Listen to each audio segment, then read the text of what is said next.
Friday to you. I'm here with Doc, the man, the myth, the legend. We're here to answer the questions you submitted. And I'm ready. Are you ready? I'm ready. I hope they're not stupid. No, they're great questions. They're questions that were submitted by you guys. If you're interested, you can submit your questions Sometimes any they're day. stupid. Sometimes they're a little silly. Stupid. I've been told there's no such thing as a stupid question. In this case, there is. But these are actually not so bad. So okay. If you guys want to submit your questions, send us a message, call us, whatever. We'll get them. As long as they're not stupid. Yeah, I'll still ask. Like, why do men have nipples? Yeah. I'm not answering that one. Okay. That's a stupid question. Is it? Yes. I don't even ask myself those types of questions. It's like, you got them, you got nipples, all right, congratulations. Yes.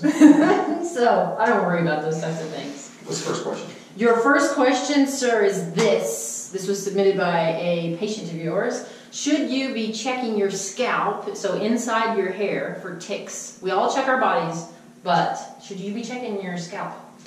You know, it's interesting. I grew up on a farm. Yeah. So I can actually feel ticks crawling up my body. Really? Yes. And people from the cities, and especially from the East Coast, West Coast, where there's not a lot of ticks, and you tell them about ticks and chiggers here in the Ozarks, they get freaky. They think it's like the bubonic plague. Yeah. So the answer to the question is yes. And you just rub your fingers through the scalp, and it's adults can do it relatively easily. The problem is children. That's the ones you got to worry about, especially the girls with the long hair and stuff like that. You really should, if they're going to be out in the woods for any prolonged period of time, especially when you know it's in the woods where there's a lot of ticks. And you can ask the people you're with, there's a lot of ticks in these woods? And if the answer is yeah, you should probably check their hair. Yeah. And it's typically, they're not, they don't really go deep into the scalp. Now I say that, you'll find a tick, on top of your head at some point in time. They're typically pretty close to the edge of the hairline. Okay. Because they'll hit the hair and they'll stop, they'll dig in.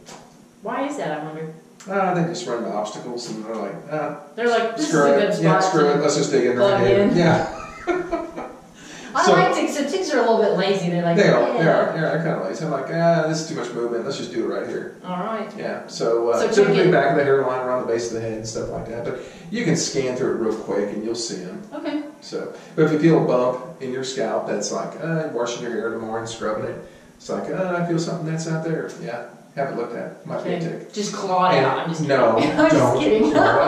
This is how you do it. That's what I would do. I'd be like, No. You don't want to really squeeze hard on the tick. You want to use gentle pressure, and typically fingertips works great. Just gentle pressure and keep pulling. Okay. It will eventually release. Okay. If you squeeze too hard, what happens is the tick actually vomits. Ew. And you squeeze its guts, which is the bacteria, the bad stuff, into your skin. Ew. So don't be squeezing or scratching. Don't squeeze the hell out of it, trying to, I'm going to squeeze it, I'm going to kill it, just gentle pressure until it releases. And then once it's out, stomp it hard. Or what I like to do is I like to take a lighter and burn them and watch them pop and explode. Oh, that's gross. Yeah. Well. That's my way of doing that one. That's always kind of fun, yeah. That's pretty good. Alrighty. So check your head. Yep, check your head. Alright. So especially the kitties. Especially kitties. So speaking of kitties, the kiddos, one of your patients wants to know, is it okay for kids to have caffeine, and what are the long-term effects of caffeine?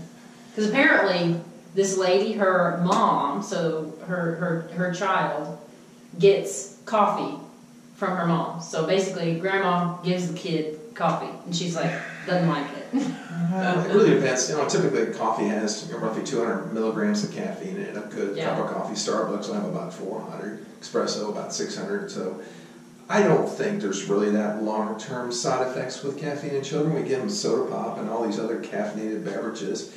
And we've been doing it for 50, 60, 70, 80 years. So I don't think there's any long-term side effects to it.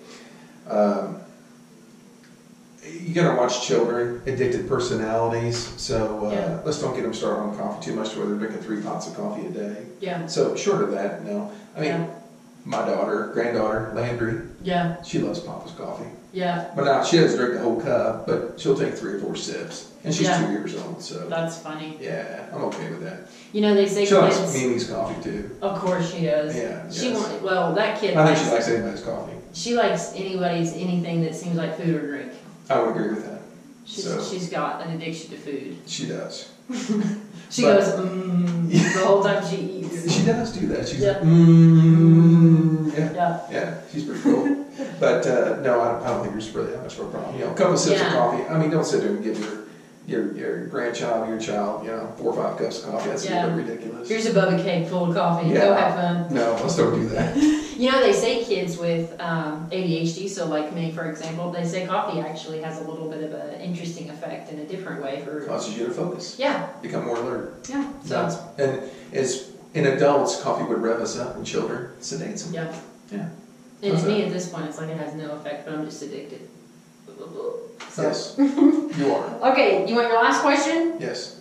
Your last question is this. Now, this is for parents out there.